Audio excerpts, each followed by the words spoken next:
আজ ঘুম ভাঙল এদের আলাপচারিতায়। আর সকলকে জানাই শুভ সকাল। কেমন আছেন বন্ধুরা? আশা করি যে যেখানে আছেন সবাই খুব ভালো আছেন, আমরাও ভালো আছি। আর আমার নতুন একটি ব্লগে আপনাদের সবাইকে স্বাগত জানাই।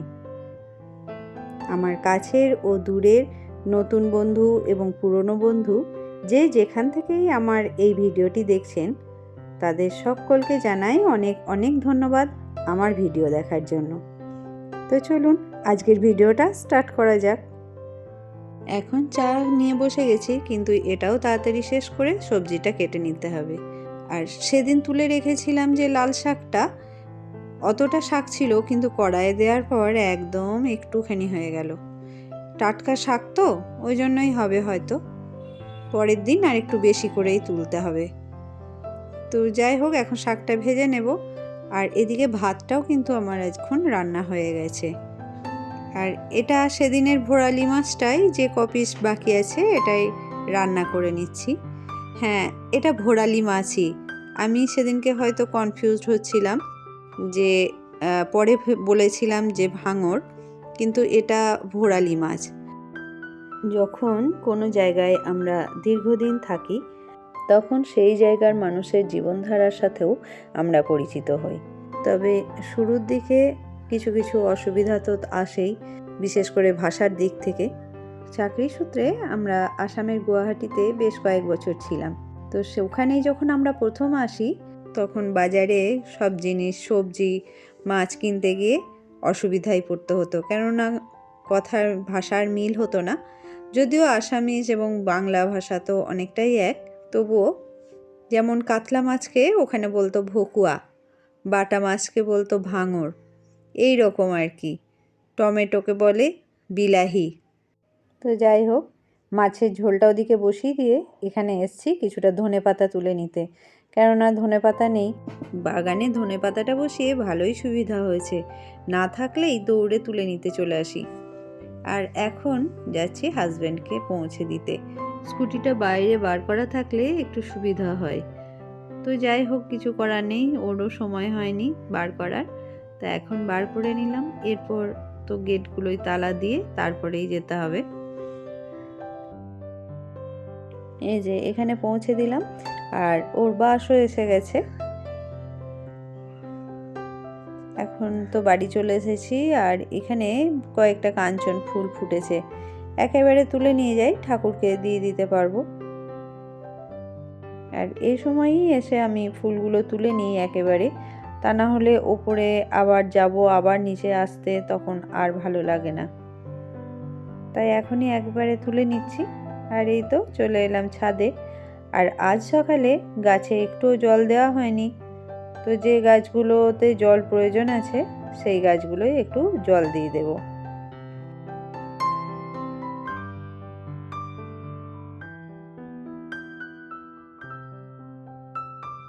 যখন এই গাছটা কিনে এনেছিলাম তখন একটা ফুল ফুটেছিল, আর এই আবার আমার বাড়িতে এই প্রথমবার ফুটলো। খুব সুন্দর দেখতে, তাই না?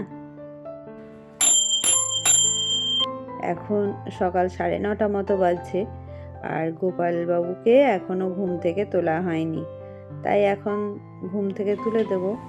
আর আগে ঘরটা মুছে নেব।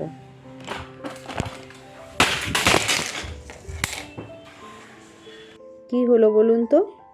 শব্দ শুনে তো আমিও প্রথমটা ঘাবড়ে গেছিলাম। ফোন শুদ্ধ স্ট্যান্ডটা হঠাৎ হুড়মুড় করে পড়ে গেল। আমি তো ভাবলাম আজকে গেল ফোনটা আমার, আর বোধহয় রেকর্ডিংও হবে না, ভেঙেই গেল। অনেকটা উঁচু থেকেই পড়েছে। তো যাই হোক, ভাগ্য ভালো, কিছু হয়নি। স্ট্যান্ডটা একটু খুলে গেছে, তো এই যে পাশে খুলে রেখে দিয়েছি। আর এখন গোপালের স্নানের জলটা রেডি করে একটু রোদে দিয়ে রাখবো। শীতকাল তো, তাই এখানে এইটার ওপরে এভাবে আমি রোদে দিয়ে রাখছি। এই জলটাতেই আমি গোপালকে স্নান করিয়ে দেব। এখন গোপালকে স্নানের জন্য রেডি করে নেব। আর আজ একই সাথে মহাদেবকেও স্নান করিয়ে নেব।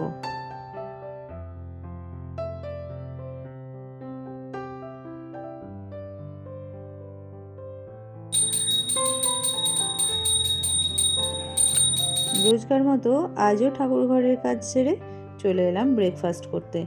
আর প্রত্যেক দিনের মতো আজও মুড়ি।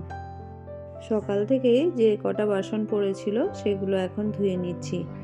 সকালে চায়ের বাসন থাকে, রান্নাও করেছি, সেই সময়ও কিছু বাসন হয়েছে। আর হাজব্যান্ড খেয়ে গেছে, আমি ব্রেকফাস্ট করলাম, তো সব মিলিয়ে বেশ কয়েকটা বাসন হয়েছিল, সবগুলোই এখন ধুয়ে নিচ্ছি।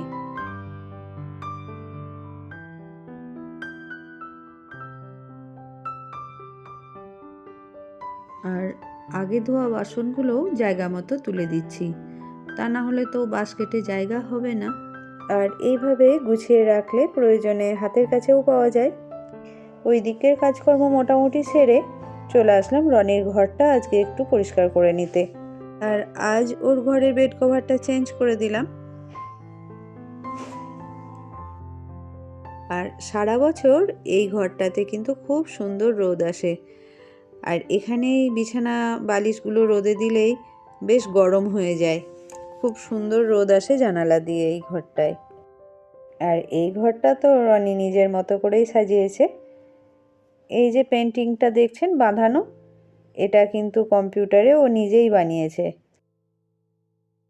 আর এই দিকে কিছু ফটো ফ্রেম দিয়ে কোলাজ বানিয়েছে, ওই করেছে, এগুলো ওরই আইডিয়া। আর যেহেতু প্রিন্টার আছে, ও নিজেই সমস্ত ছবি বার করেছে ফটো পেপারে, তারপর এখানে বাঁধিয়ে রেখেছে। ওর ঠাম্মার সাথেও এখানে একটা ছবি রয়েছে, ওর বিভিন্ন সময় ছোটোবেলাকার ছবিও রয়েছে স্কুলের। আর এইদিকে তো রয়েছে কম্পিউটারটা মাঝে মাঝে পরিষ্কার করে রেখে দিতে হয়, না হলে তো ধুলো পড়ে যাবে। আমাদের বাড়িতে জানি না কোথা থেকে এত ধুলো আসে, একদিন দুদিন না মুছলেই যেন মনে হয় সাদা হয়ে গেছে। এই যে এই ছবিটা ওর ঠাম্মার সাথে তোলা, ঠাম্মা আরও। আর যেদিন এটা তুলেছে, ছবিটা বাড়িতেই তোলা হয়েছে, সেদিন ওর ঠাম্মা ভীষণ খুশি ছিল, খুব খুশি হয়েছে তো ছবি তোলার জন্য। আর এইটা ওর দিদি ছোট পিসমণির মেয়ের সাথে ছবি তোলা। আর এই ছবিটা হচ্ছে ভিয়েতনাম গেছিলো যখন, তখন। আর এই ছবিটা আমরা তিনজনে, আমার ছেলে যখন মাধ্যমিক পরীক্ষা দিয়েছিল, তারপর শিলং যাচ্ছিলাম, সেই সময়কার তোলা। আরও ওর বন্ধুদের সাথে ছবিগুলো রয়েছে। আর এই ছবিগুলো দেখে কোনো সময়ই বোর লাগে না, সব সময় দেখি, যতবারই দেখি ভালো লাগে। আর প্রত্যেকটা ছবির সাথেই কিছু না কিছু স্মৃতি তো জড়িয়ে থাকে, তো সেগুলো ভালোই লাগে দেখতে এবং মনে করেও ভালো লাগে। ঘরটা পরিষ্কার করে এখন ঘরটা মুছেও নেব একেবারে। আর ওপরটা মুছে আজকে নিচেটাও মুছতে যেতে হবে। আর এখন চলে এলাম নিচের ঘরগুলো মুছে নেওয়ার জন্য। আর নিচের ঘর কিন্তু আমি রোজ মুছি না, কেননা রোজ মোছার প্রয়োজন হয় না, সেরকম তো কেউ বাচ্চা বাড়িতে নেই নোংরা করার জন্য। আর নিচের এই ডাইনিং রুমটার এখানেই কিন্তু আমি জন্মাষ্টমীর সময় রান্না করেছিলাম।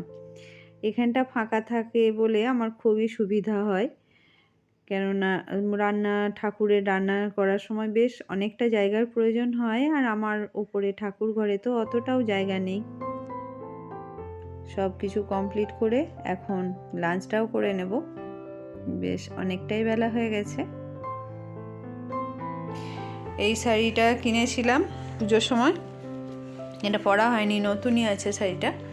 এই শাড়িটার ব্লাউজটা, এটা ব্লাউজ পিসটা কেটে নিয়েছি। আবার এই শাড়িটা ব্লাউজটাই বানাবো এখন। বিয়ে তো আর বেশি দিন নেই বাকি, বিয়ে বাড়ি, এখন থেকে না কাটলে আর ব্লাউজটা হবেও না। তো দেখি কতটা করে উঠতে পারি। আর এখন ব্লাউজটাও কেটে নিচ্ছি। আর এই লাইনিং দেওয়া ব্লাউজ কাটতে এবং সেলাই করতে দুটোতেই বেশ একটু সময় লাগে, কারণ দুটোকে একসাথে জুড়তে হয়, তারপরেই করা যায়। আর আজকে যতটা পারবো সেলাইও করে নেওয়ার চেষ্টা করব। আর এটা পার্টটা আলাদা করে নিচ্ছি পুরোপুরি। এখন আমার সমস্ত পার্টগুলো কাটা হয়ে গেছে ব্লাউজের। আবার অনেকক্ষণ পর আপনাদের সাথে দেখা হলো।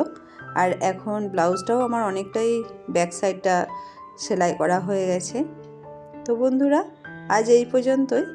তো যদি আমার ভিডিও ভালো লাগে তাহলে একটা লাইক করবেন, পারলে অন্যদের সাথে শেয়ার করবেন। আর যদি আমার ভিডিও ভালো লাগে কিংবা এরকম ভিডিও আরও দেখতে চান তাহলে আমার চ্যানেলটা সাবস্ক্রাইব করে রাখতে পারেন।